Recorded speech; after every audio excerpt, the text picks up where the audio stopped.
The next segment of today's program, and I turn over to our colleague, Bill Velasco. Thanks, Boyd and Ryan.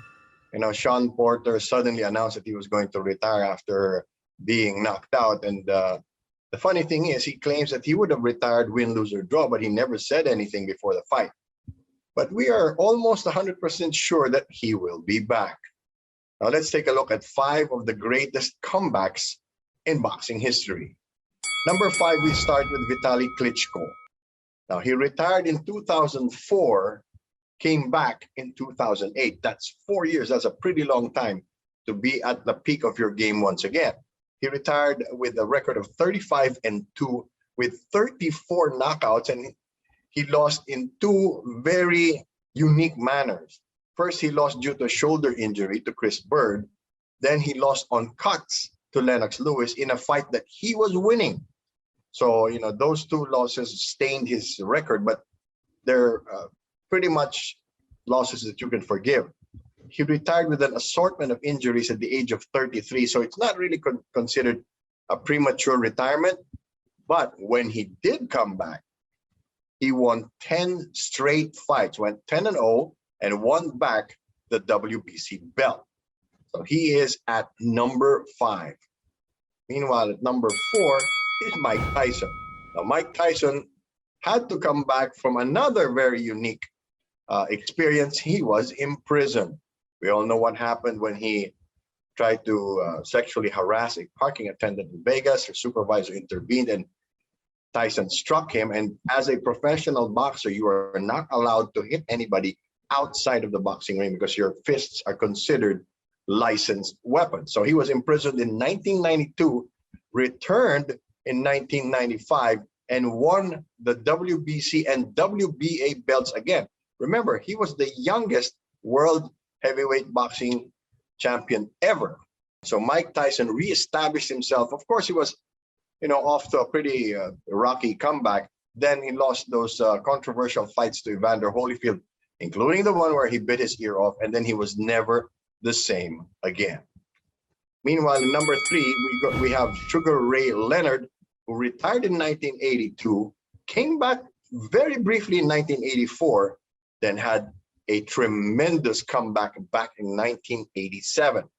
Now, we all know the story of Sugar Ray Leonard, fantastic Olympic champion, won an Olympic gold medal despite having a broken hand throughout most of the tournament, became a multiple division champion.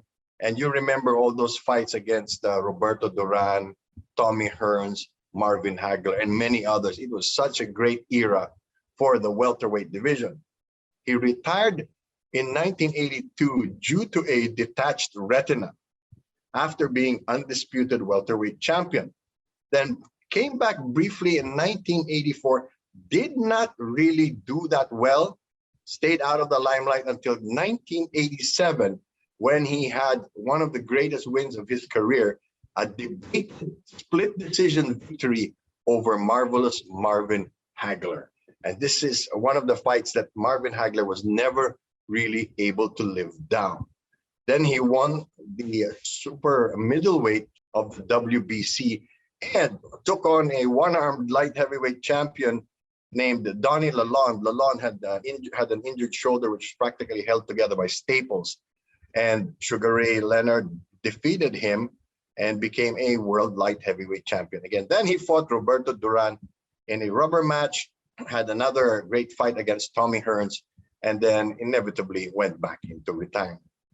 Next on our list, somebody very familiar to us because he came back again, and I'm going to get to that in a succeeding episode. But Evander Holyfield first retired in 1994.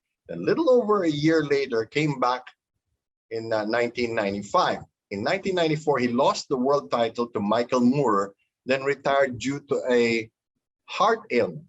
He didn't do so well when he came back right away, defeated Mike Tyson. Remember, Mike Tyson was at that point considered nearly indestructible, and then became the first champion after Muhammad Ali to win the world heavyweight title 3 times. Then all the way in 2000, he won the world heavyweight championship for a 4th time, setting a new record. Number one, of course, needs no further introduction. One of the greatest comebacks in any sport, anywhere, Muhammad Ali. In 1967, at the peak of his career, he was stripped of his boxing license for refusing to be part of the mandatory draft, which sent American soldiers to the Vietnam War. Now, he refused because he said he was never oppressed by the Viet Cong or any Vietnamese. He said he was being oppressed by his fellow Americans, so he would rather stay at home and fight for his rights in the US. Because of that, he was forced to stop boxing for 3 solid years and lost all his income, dropped out of the limelight, but stood for his convictions. In 1970, he finally did come back, of course, not in the limelight. He had to fight in some other places because places like Las Vegas, California, and New York would not give him a license to fight. Then his career really skyrocketed because of all the attention that he drew. Remember the trilogy with Frazier, fighting George Foreman. These guys were all Olympic champions. Ali was the light heavyweight champion as Cassius Clay back in 1960. Frazier was the 1964 Olympic heavyweight champion. Foreman was the 1968 Olympic heavyweight champion. So these guys were really heavy hitters. And Muhammad Ali did inevitably overcome all of them to become the first man in history to win the world heavyweight title 3 times.